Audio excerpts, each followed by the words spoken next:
मेरे पति मुझसे 17 साल बड़े थे और मैं 21 साल की बहुत ज्यादा गोरी और भरे बदन की बहुत ही खूबसूरत लड़की थी। मुझे जो देखता वह दीवाना हो जाता। और मेरे पति देखने में बहुत लंबे चौड़े थे और उनके सर पर बाल भी नहीं थे। उनका बर्ताव मेरे साथ अच्छा नहीं था, वह हमेशा से मुझसे नाराज ही रहते थे। शादी की पहली रात को उन्होंने मेरे साथ जो किया वह अच्छा नहीं था। मेरे खून निकल रहा था और वह कमरा छोड़कर चले गए। उन्होंने पलटकर भी मेरी तरफ नहीं देखा। जी हाँ दोस्तों, ये बात उस समय की है जब मैं ग्रेजुएशन में पढ़ाई कर रही थी। मेरी बड़ी दीदी को लड़के वाले देखने आए थे। उन्होंने मेरी दीदी को पसंद कर लिया था और शादी फिक्स कर दी थी। मेरे माता पिता और हम लोग भी बहुत खुश थे इस शादी से। यह हमारे घर की पहली शादी थी। हम सब लोग बड़ी धूमधाम से शादी की तैयारियों में लगे हुए थे। आखिरकार शादी वाला दिन आ ही गया। घर पर बारात आ गई, मंडप में दूल्हा बैठ गया और लड़के वालों ने कहा जाकर दुल्हन को बुलाकर लाओ। हम सब लोग अपनी दीदी को बुलाने उनके कमरे में गया, लेकिन जब कमरा खोलकर देखा तो हम सब लोग हैरान रह गए।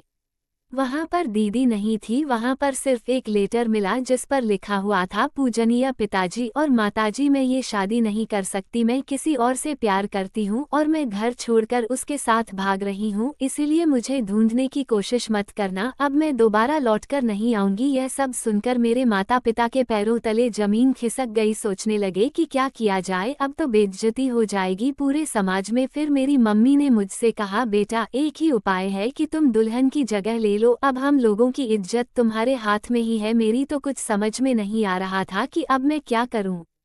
मैं मम्मी को ना भी नहीं कह सकती थी क्योंकि हम लोगों की इज्जत का सवाल था। इसीलिए मैं दुल्हन के कपड़े पहनकर मंडप में बैठ गई और मैंने ये शादी कर लिया। मैं यही सोच रही थी कि जब दूल्हे को पता चलेगा तो क्या होगा। मैं घूंघट ओढ़कर अपने ससुराल में बैठी थी। रात को जब दूल्हा आया और उसने घूंघट उठाया तो पूछा, तुम तो उसकी छोटी बहन हो, तुम यहाँ क्या कर रही हो? जाओ तुम अपनी बड़ी बहन को बुलाओ। मैंने अपने पति को सब कुछ सच सच बता दिया। ये सुनने के बाद वह बहुत तेज गुस्सा हुआ और मेरे मुंह पर 2-3 थप्पड़ लगा दिया और मैं वहीं पर गिर गई। मेरे बहुत तेजी से खून निकलने लगा, लेकिन उसने मेरी तरफ ध्यान नहीं दिया और बहुत चिल्लाया और कमरा छोड़कर बाहर चला गया। मैं रात भर रोती रही और मैं कर भी क्या सकती थी। आखिरकार गलती हम लोगों की ही थी। ऐसा कई महीनों तक चलता रहा। उन्होंने कभी भी मुझे एक्सेप्ट नहीं किया। इसी कारण आज तक हम लोगों का कोई बच्चा भी नहीं है।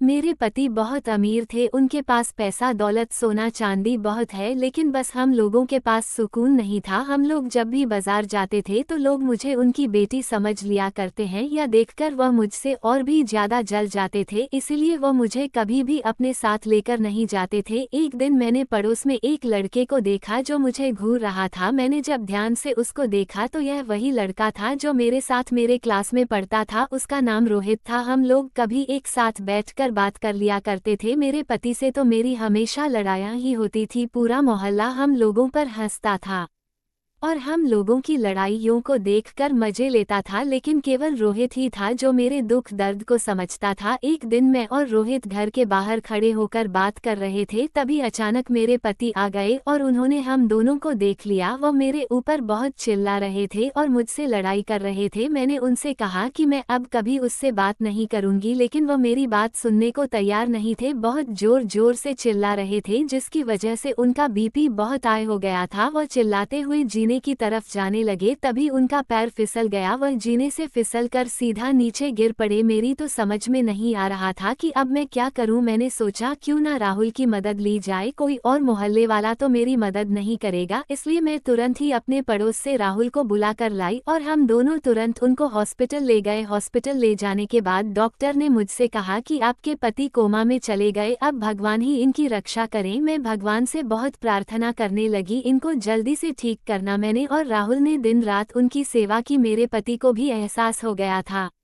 कि इतना पैसा दौलत होने के बावजूद भी किसी ने उनका साथ नहीं दिया, सिर्फ राहुल और मेरी पत्नी ने मेरा इतना साथ दिया है। एक दिन डॉक्टर ने मुझे कॉल की और कहा, आपके पति होश में आ गए हैं, जल्दी आ जाइए। मैं और राहुल जल्दी से हॉस्पिटल पहुंचे। मेरे पति ने मुझसे कहा कि अब मेरे पास ज्यादा समय नहीं है, ये लो बक्से की चाबी, तुम और राहुल आपस में शादी कर लेना। मैं अब इस दुनिया से जा रहा हूँ, तुम लोग हमेशा खुश रहना। या कहते ही वो इस दुनिया से चले गए। हम लोग बहुत रोए और उनको अंतिम विदाई देकर अपने घर लौटे तो वो चाबी से हम लोगों ने वह बक्सा खोला तो हम लोगों के होश उड़ गए। उस बक्से में इतना सोना इतना चांदी था कि हम लोगों की 7 पुश्तें बैठकर खा सकती थी। मैंने और राहुल ने शादी कर ली, आज हमारे 2 बच्चे भी हैं। आज हम लोग मजे से अपनी जिंदगी जी रहे हैं और बहुत खुश हैं।